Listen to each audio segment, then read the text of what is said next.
నమస్తే, welcome to Telugu news. నేను గోపికృష్ణ. గుంటూరు లోక్సభ ఈసారి ఏ పార్టీ కైవసం చేసుకోబోతోంది? ఆల్రెడీ అభ్యర్థులుగా వైసీపీ నుంచి ఉమారెడ్డి వెంకటరమణ, టీడీపీ నుంచి పెమ్మసాని చంద్రశేఖర్ దాదాపుగా కన్ఫర్మ్ అయిపోయిన నేపథ్యంలో గుంటూరు లోక్సభ ఏ పార్టీ వశం కాబోతోంది? అలాగే గుంటూరు లోక్సభ పరిధిలో ఉన్న 7 నియోజకవర్గాలు, అసెంబ్లీ నియోజకవర్గాల్లో పరిస్థితులు ఏంటి? చాణక్య స్ట్రాటజీస్ అధినేత ముఖేష్ గారు ఉన్నారు. వారి సర్వే ద్వారా వెల్లడైన ఫలితాలని మీ ముందుకు తీసుకొచ్చే ప్రయత్నం చేస్తున్నాం. ముఖేష్ గారు నమస్కారం. నమస్తే అండి. ఏంటి గుంటూరు లోక్సభ పరిధిలో ఇద్దరు క్యాండిడేట్ల పరంగా పార్టీల పరంగా చూడాలి? యాక్చువల్గా మేము ఇక్కడ సర్వే చేసినప్పుడు అయితే పార్టీల పరంగానే చూడడం జరిగింది. ఎందుకంటే తెలుగుదేశం పార్టీ నుంచి ఇంకా పూర్తి స్థాయి అభ్యర్థి అఫీషియల్ గా అనౌన్స్ కాలే. బట్ వైఎస్ఆర్సీపీ పార్టీ నుంచి అయితే ఉమారెడ్డి వెంకటరమణ పేరు అనేది అఫీషియల్ గా అనౌన్స్ చేశారు. అయితే మనము ఇది ఆంధ్రప్రదేశ్ రాష్ట్రం విభజన తర్వాత, విభజన ముందు గమనించినట్లయితే ఫస్ట్ విభజన తర్వాత 14 నుంచి తీసుకుంటే 14 and 2019 2 సార్లు పార్లమెంట్ ఎన్నికలు జరిగినప్పుడు ఇక్కడ 2 times కూడా గుంటూరు పార్లమెంటు టీడీపీ కైవసం చేసుకుంది. అంతకుముందు 15 సార్లు పార్లమెంట్ ఎలక్షన్ జరిగినప్పుడు, అంటే బిఫోర్ డీలిమిటేషన్స్, దానికన్నా అంటే విభజన కన్నా ముందు గమనించినట్లయితే మనకు 15 సార్లు జరిగితే కేవలం 2 సార్లు మాత్రమే కాంగ్రెస్ కంచుకోవటం. అయితే గత కొంతకాలం నుంచి మనం ఇక్కడ ఈ గుంటూరు పార్లమెంట్ లో మనం సర్వే చేసినప్పుడు ఏంటంటే గమనించింది, ఇక్కడ తాడికొండ, పత్తిపాడు ఈ 2 నియోజకవర్గాలు అయితే ఎస్సీ రిజర్వ్డ్ కాన్స్టిట్యున్సీస్. రిమైనింగ్ 5 ఏదో మంగళగిరి, పొన్నూరు, తెనాలి, గుంటూరు ఈస్ట్, వెస్ట్ ఇవన్నీ కూడా జనరల్ కాన్స్టిట్యున్సీస్. అయితే ఇక్కడ మొన్న 2019 లో జరిగిన అసెంబ్లీ ఎలక్షన్స్ లో గమనించినట్లయితే 2019 లో జరిగిన అసెంబ్లీ ఎలక్షన్స్ లో గమనించినట్లయితే ఇక్కడ మనం ఓన్లీ గుంటూరు వెస్ట్ మాత్రమే టీడీపీ విజయం సాధించడం గమనించి. అయితే ఇక్కడ ఇంకొక విషయం గమనించాల్సింది ఏంటంటే, ఒక తెనాలి, గుంటూరు ఈస్ట్ మినహాయిస్తే వైఎస్ఆర్సీపీ గెలిచిన నియోజకవర్గాల్లో ఏ నియోజకవర్గంలో కూడా 5,000 అబోవ్ మెజార్టీ లేదు. అన్ని కూడా 2% మార్జినల్ మెజార్టీ. అయితే ఈ అన్ని నియోజకవర్గాలు అంటే గుంటూరు వెస్ట్ కూడా టీడీపీ గెలిచినప్పుడు ఇక్కడ పెద్ద మెజార్టీ ఏం లేదు, తక్కువనే. అంటే గెలిచింది కూడా 3-4% మెజార్టీతో గెలిచింది. రిమైనింగ్ అన్ని కూడా ఒక గుంటూరు తూర్పు వచ్చేసి ఒక 20,000, తెనాలి వచ్చేసి ఒక 17,000 మెజార్టీతో వైసీపీ వాళ్ళు గెలిచారు. మిగిలినవి కూడా 3-4 వేల మెజార్టీ. అయితే మనం సర్వే చేసినప్పుడు గమనించిన విషయం, రీసెంట్గా ఓన్లీ పార్టీ పరంగా చేయడం జరిగింది. అయితే పార్టీ పరంగా సర్వే చేసినప్పుడు అన్ని నియోజకవర్గాలు, గుంటూరు పార్లమెంట్లో ఉన్న అన్ని నియోజకవర్గాలు కూడా రాబోయే ఎన్నికల్లో అసెంబ్లీల వారిగా చూస్తే టీడీపీ విజయం సాధిస్తుందని క్లియర్గా స్పష్టంగా అర్థమైంది. అయితే ఈ అన్ని నియోజకవర్గాల్లో టీడీపీ విజయం సాధించినప్పటికీ ఇక్కడ పత్తిపాడు నియోజకవర్గం అండ్ ఇక్కడ మనం ఇంకోటి తీసుకున్నది తాడికొండ. పత్తిపాడులో వచ్చేసి కొంచెం మెజార్టీ తక్కువ రాబోతుంది, అండ్ తాడికొండ వచ్చేసి కొంచెం మెజార్టీ తక్కువ రాబోతుంది. మిగిలిన అన్ని నియోజకవర్గాల్లో వచ్చేసి మెజార్టీ అయితే మోర్ దాన్. ఎందుకు ఎస్సీ నియోజకవర్గాల్లోనే? అంటే ఎస్సీ నియోజకవర్గాలు అంటే అక్కడ ఏంటంటే కోఆర్డినేషన్ ఎర్రర్ అనేది కనిపించింది. అంటే తాడికొండ కంప్లీట్ రాజధాని నియోజకవర్గం అంటే కొంచెం మరీ ఎక్కువ లేదు, మిగిలిన వాటితో కంపేర్ చేస్తే కొంచెం తక్కువ. బట్ అత్యధిక అన్నిటికన్నా తక్కువగా వచ్చింది ఏంటంటే పత్తిపాడు నియోజకవర్గం. ఇక్కడ కొంచెం కోఆర్డినేషన్ ఎర్రర్స్ కొంచెం కనిపించినాయి. అక్కడ కాన్స్టిట్యూన్స్ లో సర్వే చేస్తున్నప్పుడు ఏంటంటే లీడర్స్ మధ్య కొంచెం సఖ్యతలు ఏమి ఏంటంటే లోకల్ క్యాడర్ ని కొంచెం డిస్టర్బెన్స్ లో క్రియేట్ చేసింది. ఏంటి 7 నియోజకవర్గాల్లో కంప్లీట్ గా టీడీపీకి మీ సర్వే ద్వారా వెల్లడైనటువంటి ఫలితాల్లో ఈ 7 నియోజకవర్గాలు 6 నియోజకవర్గాలు 2019లో వైసీపీ గెలుచుకున్నవే కదా. మీరు గమనించండి, ఏంటి అంతలా ఒకటి గమనించండి, టర్నింగ్ పాయింట్ ఒకటి గమనించండి. 6 నియోజకవర్గాలు మీరు వైసీపీ గెలిచింది అంటున్నారు, బట్ అదే సంవత్సరం పార్లమెంట్ ఎన్నికల్లో టీడీపీ విజయం సాధించింది. కరెక్ట్, అది గమనించాలి. అంటే ఇక్కడ టీడీపీ ఓట్ బ్యాంక్ అనేది బలంగా ఉండింది, పర్ఫెక్ట్ గా ఉండింది. అండ్ మనం గమనించింది ఏంటంటే, ఒకటి ప్రస్తుతం ఉన్న ప్రభుత్వం మీద వ్యతిరేకత ప్రస్తుతం, అండ్ విజయవాడకు ఆనుకుని ఉన్న నియోజకవర్గాలు, అండ్ ఎస్పెషల్లీ మంగళగిరి నియోజకవర్గం గురించి మాట్లాడుకోండి. నారా లోకేష్ ఈసారి 30,000 మెజార్టీ అంటే పైచిలుకు మెజార్టీతో రాబోతుంది అక్కడ. అంటే ఇక్కడ గమనించినట్లయితే లోకల్ ఇష్యూస్ ఒకటి, ప్రభుత్వం మీద ఉన్న వ్యతిరేకత ఒకటి, and at the same time ఇక్కడ మనం గమనించినట్లయితే బిలో పావర్టీ లైన్ ఓటర్లలో కూడా ఈ పార్లమెంట్లో పూర్తి స్థాయిలో మార్పు ఉంది.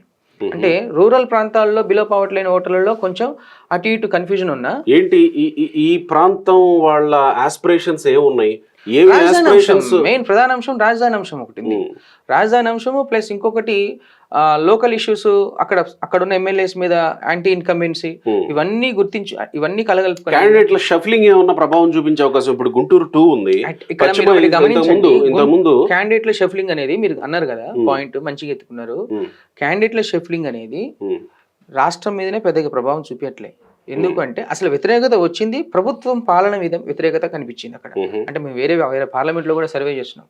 ప్రభుత్వం మీద వచ్చిన వ్యతిరేకతని లోకల్ ఎమ్మెల్యేని షెఫిల్ చేస్తే అది పోతుంది అనుకోవడం అనేది కొంచెం ఓటర్లలో ఉన్న ఆలోచన. అంటే గతంలో బీసీ ప్రయోగం గుంటూరు పశ్చిమలో విఫలమైంది. మళ్ళా అదే బీసీ ప్రయోగం గుంటూరు పశ్చిమలో ఇప్పుడు విడుదల రజని తోటి జగన్మోహన్ రెడ్డి చేస్తా ఉన్నాడు. సో ఇప్పుడు గుంటూరు పార్లమెంట్ పరిధిలో బీసీ ప్రయోగం వర్కౌట్ అయ్యే అవకాశం ఏం లేదా? అంటే వర్కౌట్ అవుతుందంటే ఇక్కడ ఒకటి డిఫరెంట్, మనం సర్వే చేసినప్పుడు డిఫరెంట్ కేటగిరీస్లో తీసుకున్నాం పబ్లిక్ని. మీకు ఆల్రెడీ గతంలో చాలాసార్లు చెప్పాం.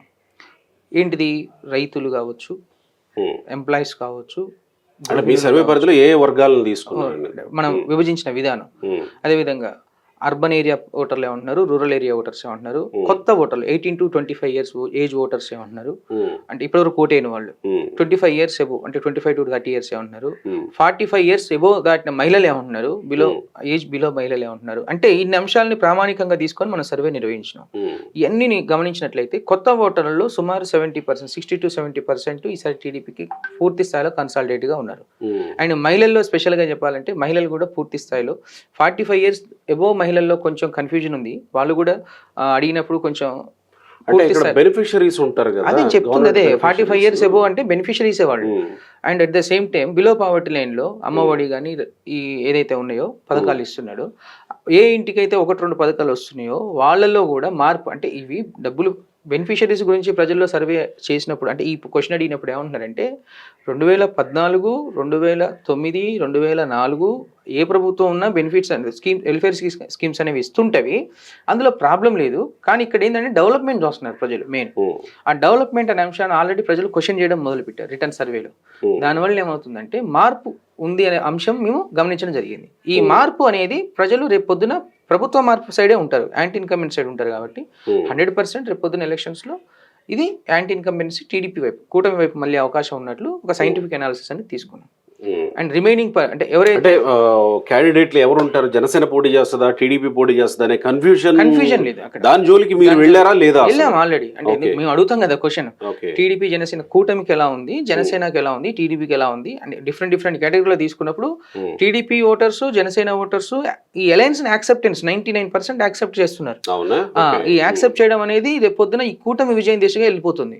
సో దాని ప్రకారంగానే మీకు ఇందాక మొదట్లో ఏం చెప్పానంటే ఈ 7 నియోజకవర్గాలు గుంటూరు పార్లమెంట్ లో అసెంబ్లీల వారిగా చూస్తే రాష్ట్రంలోకెల్లా కొన్ని సమస్యాత్మక నియోజకవర్గాల్లో అంటే జనసేన టీడీపీ అలయన్స్ లో కొంత ఇబ్బందికర పరిస్థితులు ఉన్నది ముఖ్యంగా తెనాలి కనపడుతుంది. రెండోది గుంటూరు పశ్చిమ కూడా.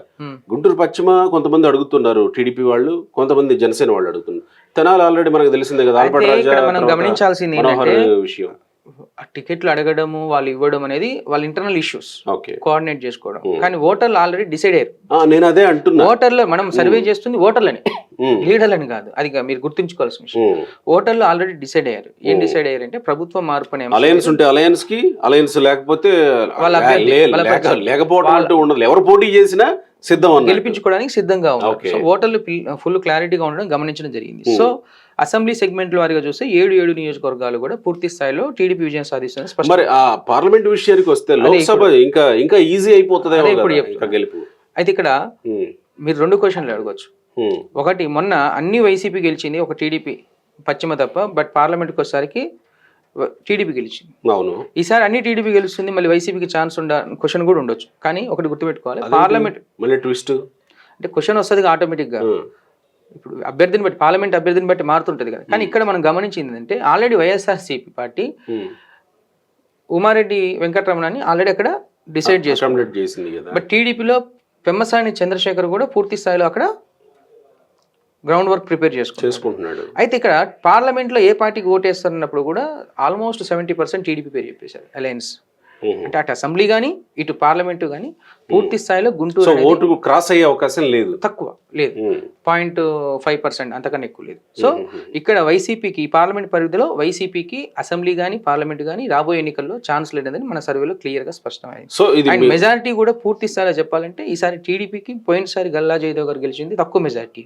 బట్ అంతకుముందు గెలిచినప్పుడు 69-70 వేల దాకా గెలిచారు.